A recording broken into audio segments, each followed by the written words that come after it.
Thank you, Acting United States Attorney Gruhl, Special Agent in charge of HSI's Denver Field Office, Steve Kagan, and everyone for being here. My name is Matthew Gagliotti, and I'm the head of the Department of Justice's Criminal Division. Today, the department secured the conviction of Michael Sang Correa on multiple counts of torture and one count of conspiracy to commit torture.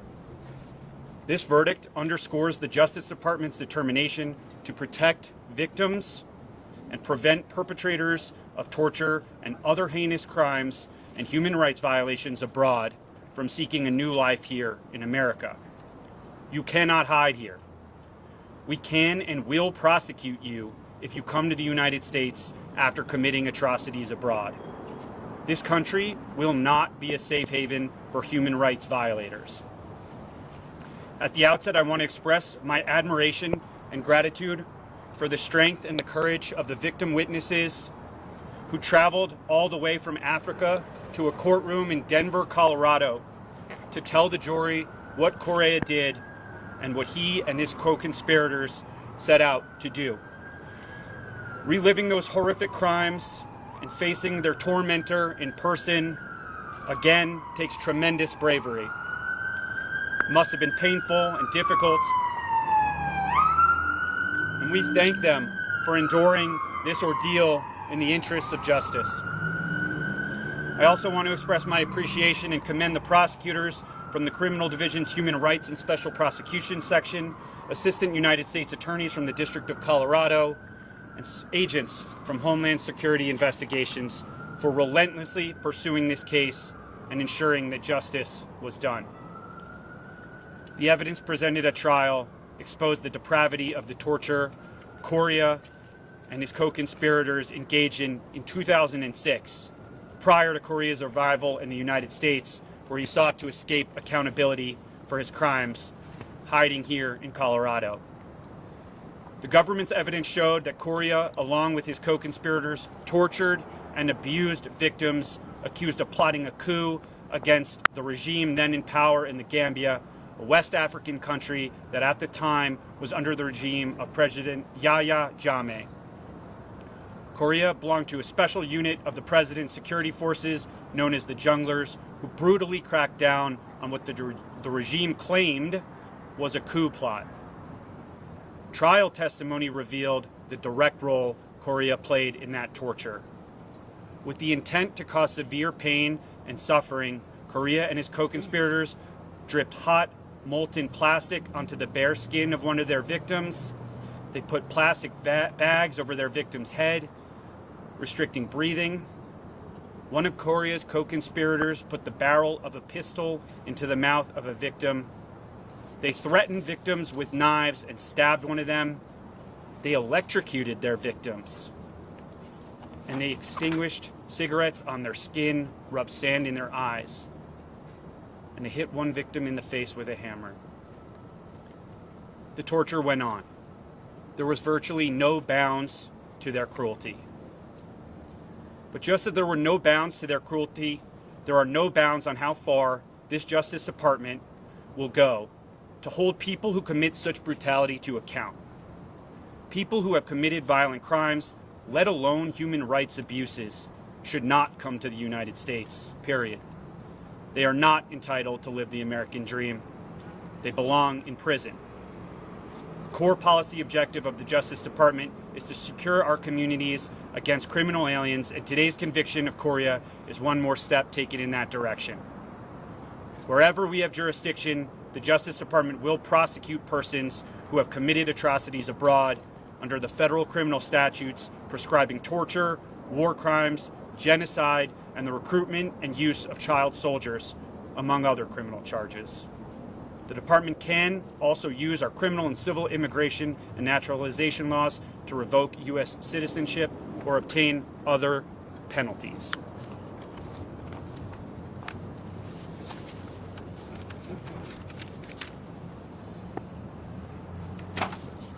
My thanks go to the department's prosecutors, paralegals, historians, analysts, and others who have worked on the Correa case with impressive determination and skill. They did so while always putting the victims first. which is one of the department's core principles. Correa's conviction is the third time in which a defendant has been found guilty of torture in federal court, and it won't be the last. Today's verdict is a demonstration of our commitment to leave no stone unturned to prosecute human rights violations. Thank you.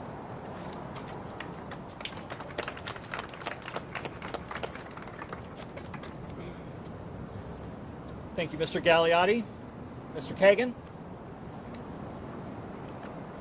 Michael Sang Correa made a huge mistake in coming to Colorado. He thought that he could escape accountability for the vile acts of torture that he committed in the Gambia in 2006 while working as a member of a military organization known as the Junglers, forcing confessions of treason from enemies of then-President Jammeh. He thought that his crimes against his fellow Gambians would be forgotten. But Colorado is not a safe haven for torturers. It is not a refuge for sadists, and it is not a home for those who flee justice. Justice will not forget Michael Correa's acts, nor will Colorado harbor anyone who attacks another's dignity through such acts of barbarism.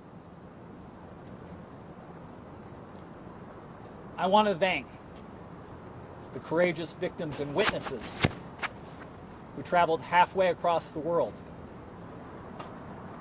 to tell their story and to tell the story of others who suffered at the hands of Mr. Correa and the Junglers.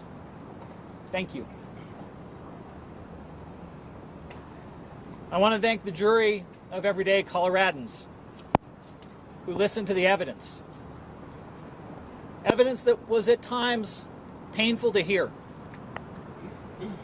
and who rendered their verdict based on that evidence and the governing law presented to them.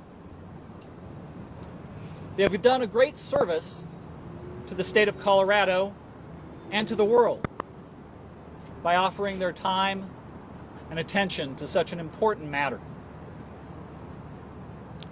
I want to thank the trial team of Melissa Heineman and Laura Kramer-Babbage from our own U.S. Attorney's Office here in Colorado, and Christina Giffen and Marie Ziza of DOJ's Human Rights and Special Prosecutions Section for your tireless work on this case. Thank you. And finally, I want to thank our agency partners who helped with the investigation of this case. In particular, the Office of Homeland Security Investigations. This case, one of a first of its kind, was years in the making. And HSI's dedication to the investigation of Mr. Correa is worthy of praise. Today, those years of hard work led to 12 jurors finding Michael Correa guilty of conspiring to engage in torture and of torturing 5 of his fellow Gambians.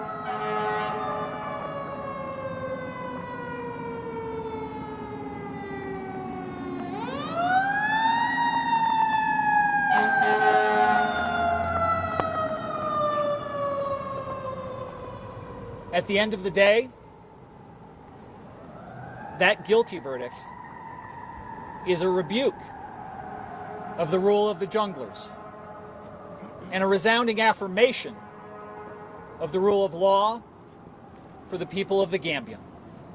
Thank you.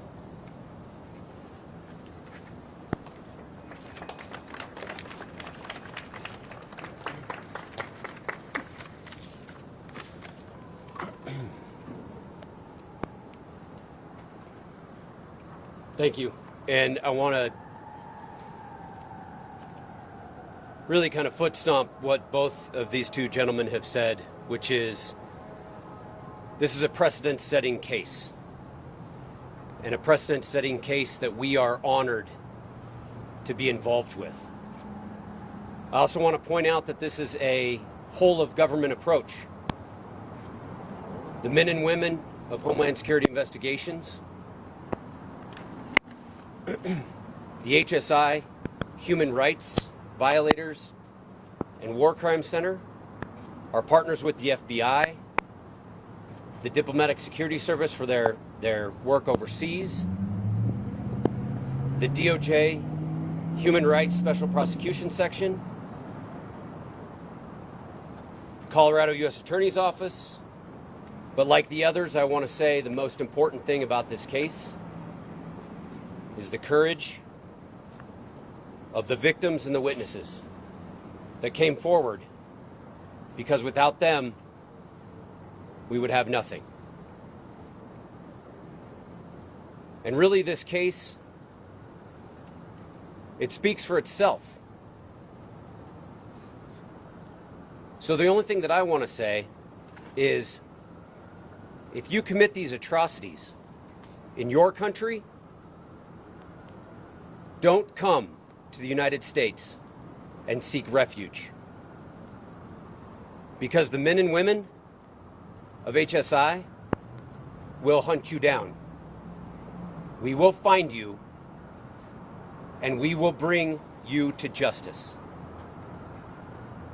Thank you. And that concludes our press conference.